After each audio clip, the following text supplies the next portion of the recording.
नमस्कार दोस्तों, स्वागत है वीडियो में आपका। और मैं आपके सामने लेकर आया हूँ मेरिट कम मीन्स जो 24 सितंबर को जो पेपर हुआ था 2023 में, उसका सेकंड वाला जो हिस्सा था, जो पार्ट था सेट, उसके मैं क्वेश्चन लेके आया हूँ। 46 से लेकर 60 तक के क्वेश्चन, यानी 15 क्वेश्चनों को यहाँ पर लोग सॉल्व करेंगे, जिनके क्या आंसर हो सकते हैं वो अपन लोग यहाँ पे जानेंगे। चलिए देखते हैं यहाँ पे 46 प्रश्न के उत्तर देखते हैं। तो यहाँ पे कवि कल्हन द्वारा रचित कश्मीर के राजाओं का इतिहास बताने वाला संस्कृत काव्य। कवि कलह द्वारा रचित कश्मीर के राजाओं का इतिहास बताने वाला संस्कृत काव्य है राज तरंगिणी। यानी 46 प्रश्न का उत्तर ये सी नंबर का सही होना चाहिए, राज तरंगिणी। ठीक है। 47 प्रश्न देखते हैं, उसमें आया है भारत के राष्ट्रगान जन गण मन के रचयिता कौन है। तो सभी लोग विख्यात हैं, जानते हैं अपन लोग, जन गण मन रविन्द्रनाथ टैगोर ने लिखा था, और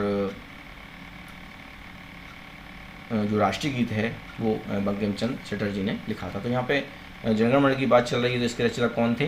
रविन्द्रनाथ टैगोर। तो 47 प्रश्न का उत्तर सी नंबर का सही होना चाहिए, रविन्द्रनाथ टैगोर। 48 जो प्रश्न है उसमें लिखा है पृथ्वी की ठोस परपटी या भूपरपटी या कठोर ऊपरी परत को क्या कहते हैं? तो अपन लोग स्थल मंडल कहते हैं उसको। तो ये 48 प्रश्न का उत्तर सी नंबर का सही होगा, स्थल मंडल।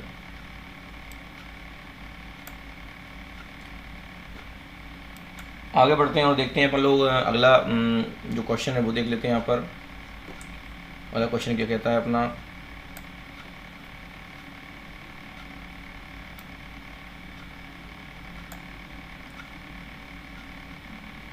तो 49वें नंबर का जो प्रश्न है वो देख लेते हैं अपन लोग। उसमें लिखा हुआ है कि निम्न युग्मों को सुमेलित कर उनकी सही विकल्प का चयन करिए।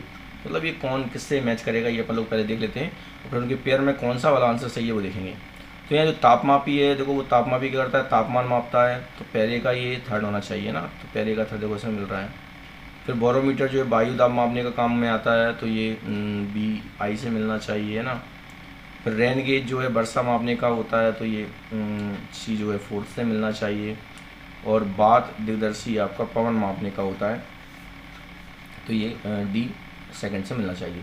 तो जो अपन ने यहाँ मेल किया है वो मेल किससे मेल कर रहा है? तो देखो ए का थर्ड से, बी का फर्स्ट से, सी का फोर्थ से और डी का सेकंड से। ये अपन ने मैच जो किया है वो इस वाले आंसर में मैच हो रहा है। तो ये 49वें प्रश्न का उत्तर बी नंबर का सही होना चाहिए।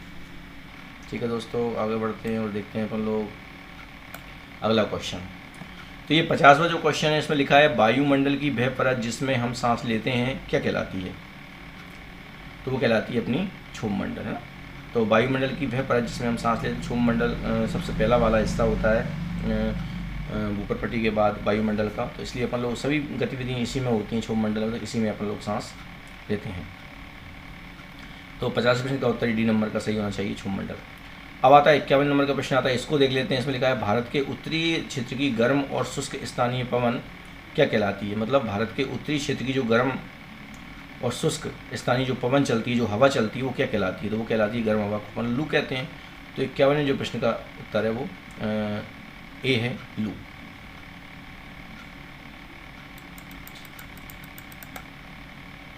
बावन नंबर का जो प्रश्न आता है वो देख लेते हैं। उसमें लिखा है भूकंप मापने का यंत्र।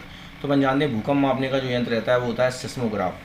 तो ये 52वें प्रश्न का उत्तर सी नंबर का सही होना चाहिए, सिस्मोग्राफ। ठीक है।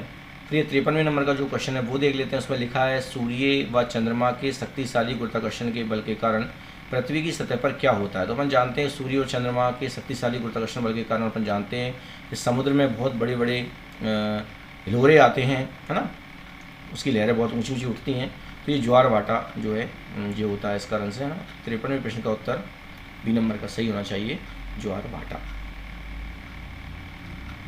54वां जो क्वेश्चन है वो देख लेते हैं। उसमें लिखा है कि सामान्यतः गर्म महासागरीय धाराएं उत्पन्न होती हैं, कहाँ पर उत्पन्न होती हैं? तो ये भूमध्य रेखा के निकट पास में उत्पन्न होती हैं।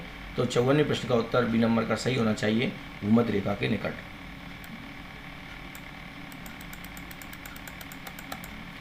फिर ये 55वां जो प्रश्न है उसमें विश्व का सबसे बड़ा नदी बेसिन है। तो विश्व में सबसे बड़ा नदी बेसिन कौन सा है?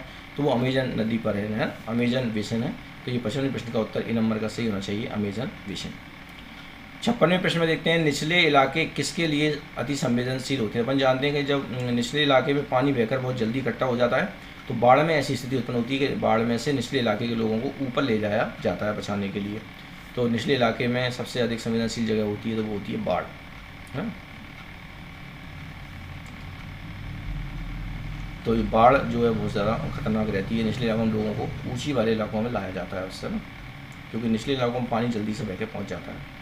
फिर आता है यहाँ पे यानी 56वें प्रश्न का उत्तर सी नंबर का सही है बाढ़। 57वां प्रश्न आता है विश्व का सबसे बड़ा मरुस्थल कहाँ है, तो वह है सहारा मरुस्थल। विश्व का सबसे बड़ा मरुस्थल जो है वो सहारा मरुस्थल है। 57वें प्रश्न का उत्तर ए नंबर का सही होगा, सहारा मरुस्थल।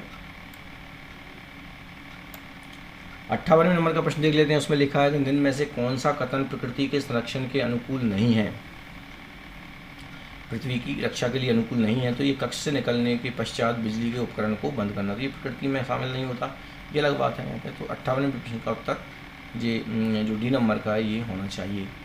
अनुकूल नहीं है पूछ रहा है, तो ये कोई मतलब का नहीं है, जबकि ये सभी प्रकृति के रक्षक हैं, ये तीनों प्रश्न है, ये नहीं है मतलब। तो 58वें प्रश्न का उत्तर डी नंबर का सही होना चाहिए। 62वां जो प्रश्न है उसमें लिखा है भारत के लोहे अयस्क उत्पादक राज्यों में से किस राज्य को सर्वाधिक उत्पादन होता है, किस राज्य में ना, तो ये कर्नाटक में होता है। तो लोहे अयस्क जो होता है उसका उत्पादन राज्यों में सबसे ज़्यादा कर्नाटक में होता है। तो 62वें प्रश्न का उत्तर डी नंबर का सही होना चाहिए, कर्नाटक। अब आता है 60वां प्रश्न। इसमें लिखा है एक राष्ट्र के संविधान में शामिल है,